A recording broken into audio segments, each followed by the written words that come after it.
తలకి హెల్మెట్ వేసుకోవడం వల్ల మనకు హెయిర్ డ్యామేజ్ ఏమన్నా అవుతుందా?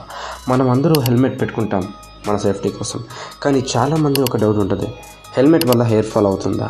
ఆన్సర్ ఏంటి అంటే డైరెక్ట్గా కాదు, కానీ హెల్మెట్ యూజ్ చేసే విధానం వల్ల హెయిర్ ప్రాబ్లమ్స్ రావచ్చు. ఇప్పుడు సింపుల్గా అర్థం చేసుకుందాం. సో ఫ్రిక్షన్ అంటే హెల్మెట్ పెట్టుకున్నప్పుడు మీ హెయిర్ హెల్మెట్ ప్యాడింగ్కి రబ్ అవుతుంది.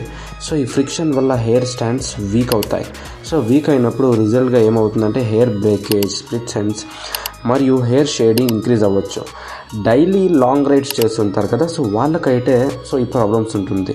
అండ్ బేసిక్గా ర్యాపిడో చేసే వాళ్ళకైతే ఖచ్చితంగా ఉంటుందన్నమాట ఈ problem.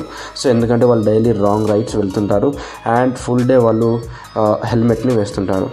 And sweat and heat.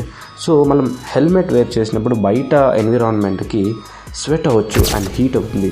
So ఆ హీట్కి తర్వాత ఆ స్వెట్కి ప్రాబ్లం ఏమవుతుంది అంటే హెల్మెట్ లోపల హీట్ మరియు స్వెట్ ట్రాప్ అవుతాయి. సో స్వెట్ ఆయిల్తో కలిసి స్కాల్ప్ అన్హెల్దీగా మారుస్తుంది. దానివల్ల డాండ్రఫ్, ఇచ్చింగ్ మరియు హెయిర్ ఫాల్ ప్రాబ్లం స్టార్ట్ అవ్వచ్చు. హెయిర్ ఫ్లో తక్కువ ఉంటే స్కాల్ప్ కండిషన్ ఇంకా వర్స్ట్గా తయారవుతుంది. సో ఇంకోటి ఏంటి అంటే డర్టీ హెల్మెట్. చాలామంది హెల్మెట్ ఇన్సైడ్ క్లీన్ చేయరు, కానీ స్వెట్, డస్ట్ మరియు బ్యాక్టీరియా హెల్మెట్ ప్యాడింగ్లో కలెక్ట్ అవుతుంది. ప్రతిసారి మనం హెల్మెట్ పెట్టుకున్నప్పుడు ఏం జరుగుతుందంటే అది మన హెయిర్లోకి వెళ్ళిపోతుందన్నమాట. సో అలా వెళ్ళినప్పుడు డైరెక్ట్గా స్కాల్ప్ని డ్యామేజ్ చేస్తుంది.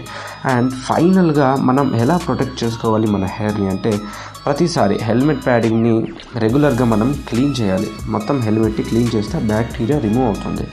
అండ్ కాటన్ లేకపోతే ఏదైనా హెల్మెట్ క్యాప్ మనం యూజ్ చేయాలి.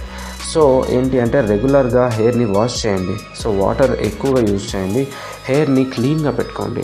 సో లాస్ట్ అండ్ ఫైనల్గా ఏంటి అంటే హెల్మెట్ మీ హెయిర్కి డైరెక్ట్గా డ్యామేజ్ చేయదు, కానీ ఇటువంటి బ్యాడ్ హ్యాబిట్స్, ఫ్రిక్షన్ వల్ల, స్వెట్ మరియు డ్రై హెల్మెట్ వల్ల హెయిర్ ప్రాబ్లమ్స్ రావచ్చు. కాబట్టి హెల్మెట్ని క్లీన్గా మెయింటైన్ చేయండి, స్కాల్ప్ని కేర్ చేయండి. సో సేఫ్గా రైడ్ చేయండి. Thank you so much. Information యూస్ఫుల్గా ఉంటే ఖచ్చితంగా ఛానల్ని సబ్స్క్రైబ్ చేసుకోండి.